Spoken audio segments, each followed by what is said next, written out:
Just look at the fabulous layers in this bread. Are you curious to see how it comes together and what this is? If so, my name is Trista and I am the Vintage Cookbook Nerd. I bring you fabulous recipes from old cookbooks just like this one. So let's dive right into a little peek at the book and check out how to make this amazing, yummy bread.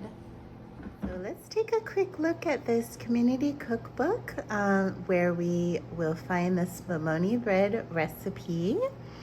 It's called Simply Great Cooking by the employees of the Presbyterian healthcare system. And it is from December 1987. I love how it is kind of typeset in the very old-fashioned way.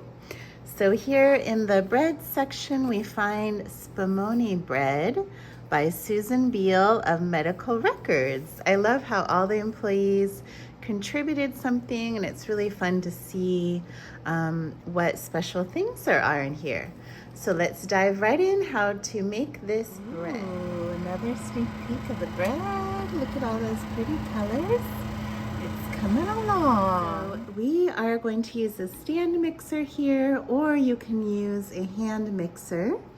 But we have a half cup of unsalted softened butter in here. And then we have a cup of granulated sugar. As always, all of the ingredients are in the description below with the recipe. We have 2 eggs. I'm gonna do most of this mixing off camera because it can get noisy.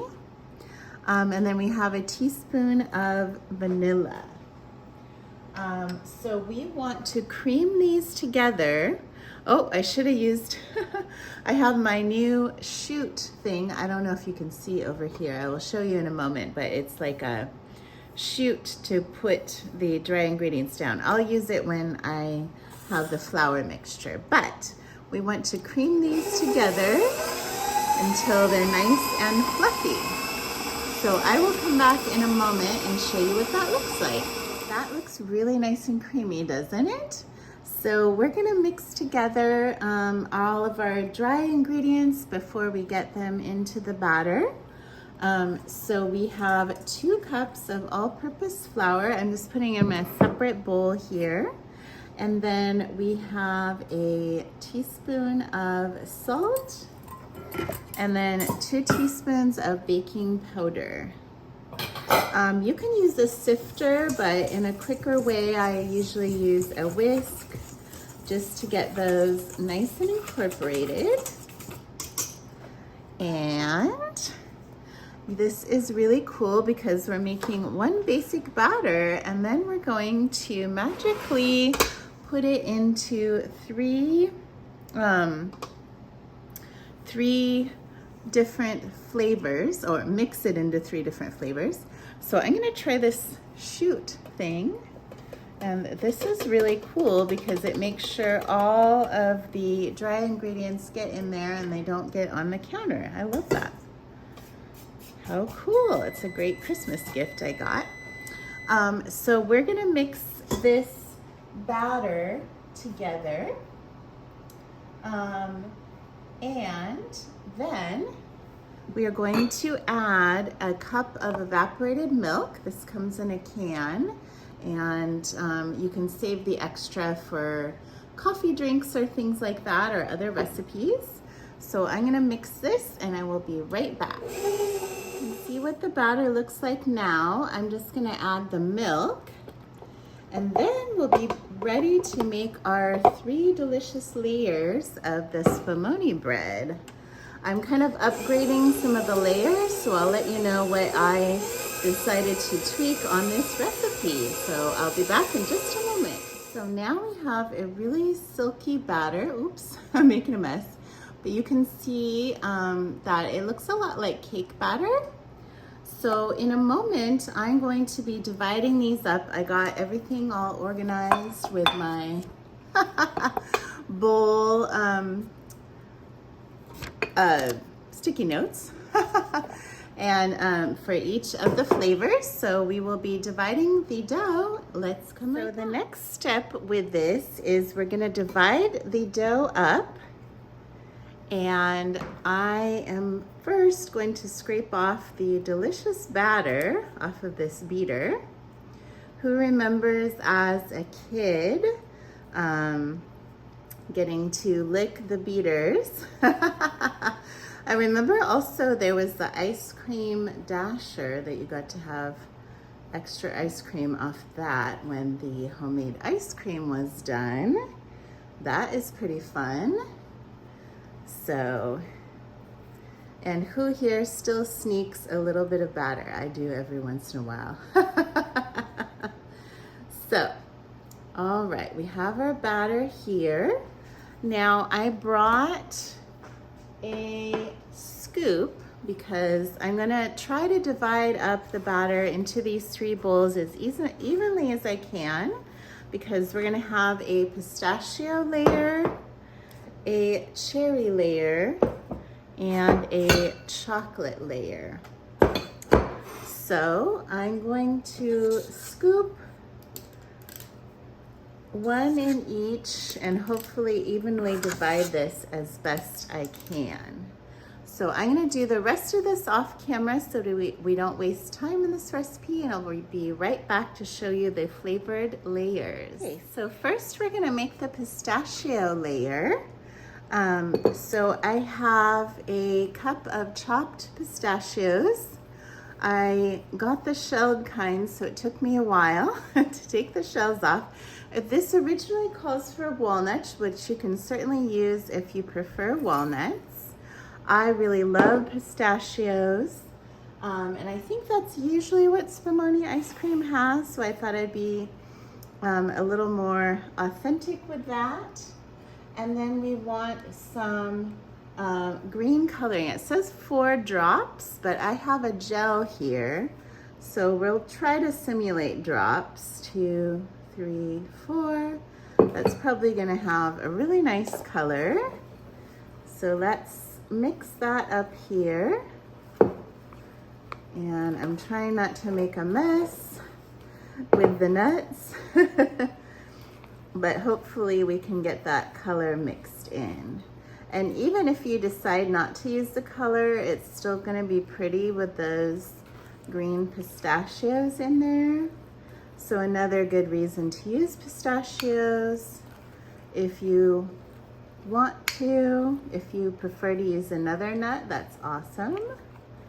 So that is looking great. Okay, I could add more coloring, but I don't think I need to add a ton more coloring because we want to have this pretty but subtle, and I don't want to overmix it too much. Okay, that's a nice pretty color. Now on to the cherries. So this calls for very specifically 16 maraschino cherries. I took the stems off of them, and of course they're pitted. So that goes in there. You can chop them up if you want, but I just decided, and again, we want some drops, 2, 3, 4 of that color. There's only 2 colors because this chocolate will color itself with the beautiful chocolate color. So this looks really pretty. It's already really starting to look like the ice cream. How many of you like Spumoni ice cream? I think it's yummy. Like, it's kind of fun to have those distinct layers in there, and lots of yummy flavors to try in one ice cream. So let me know in the comments below what your favorite ice cream is. I always go all over the map with ice cream flavors. One favorite is kind of a butter brickle type of one. So for the chocolate, we have a teaspoon of cocoa powder, and then 2 tablespoons of regular whole dairy milk. And then the original didn't say this, but of course I had to add something. a half cup of chocolate chips. There's mini and regular because I kind of had some leftover ones. So might as well use what we have. And let's mix this together a little bit. And this will be our yummy chocolate layer. Yum. Okay. So once I get this mixed up, we are gonna come back in just a moment and we'll be layering these three batters in this bread pan here. This is a 9x5. It didn't say what size, but I figured a big one would be good. And this is graced with pan spray. So I will be right back. All right, so this is a great part of having the bowls labeled. So it says to put bowl number 1, pistachio, in first. And I'm actually gonna use a spatula so I can get that really evenly in there. I'm betting you could make all kinds of quote unquote ice cream breads with this. You could use the same recipe and make a rocky road. You could make, this is kind of like a Neapolitan already, but you could do all kinds of interesting flavor combos. So let me know if you have any ideas on this. Okay, so that is layer 1. Okay. Let's make sure and get all this goodness in there. Okay, bowl number 2 is the cherry. This is really gonna be so pretty. And who here loves Post-it notes? They are so useful for all kinds of projects. Oops, I forgot my spatula, but this is still gonna work out. All right, let's get that cherry layer down. It looks so good. That corner over there doesn't have a cherry. Let's make sure it does. It has one.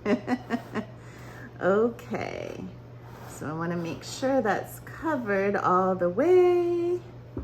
Okay, and last but not least, the beautiful chocolate. Oh, and I forgot my spatula again. Wow, it looks kind of like melted ice cream right now. I'm so excited. So this is gonna go into a 325-degree oven. It says for 1 hour. I have mine on the convection setting because I love how evenly it bakes that way. So I'll probably check it at 45 minutes just to see if it's done, but it may need the entire hour because it's a pretty big loaf. Let's get that covered as best we can. Okay, that's a little bit tricky, but covering up that cherry. All right. All right, let's get this into the oven and I'll come back and we will go on to the next step. So the bread just came out of the oven and it looks really spectacular. It ended up taking the whole hour plus about 15 minutes extra because it's a really dense loaf and I wanted to make sure it was done all the way through. But take a look at that pink ridge. It's so cute. So I'm gonna let this cool in the pan probably about 10 minutes or so. And then I'll run a knife around it and let it cool here on this wire rack. And then be sure to stay tuned on how to store this. And then also the family tasting that we always do in my videos. And we'll give you our opinion on how yummy this Spumoni bread tastes, I am sure. Stay tuned. All right, we're here to try the Spumoni bread. Crazy looking. Yes, it looks just like a slice of ice cream, see? But not ice cream. Oh, I smell. I smell the flavors.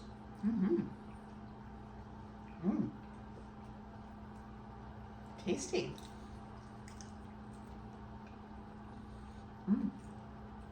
I get the pistachio. Oh yeah, And that the tastes, chocolate? and definitely chocolate. Mm-hmm. Yeah, you actually get the flavors. This is really good. Adam approved. Yum. Very kind of almost desserty, but yeah, you actually get all the flavors. It's almost like a cake for sure. Yeah. Good But stuff. delicious A lot Spumoni of fun. family. Put a Delicious scoop of spumoni on top. delicious Spumoni flavor. Yum. Really good. Good stuff. Thanks, guys.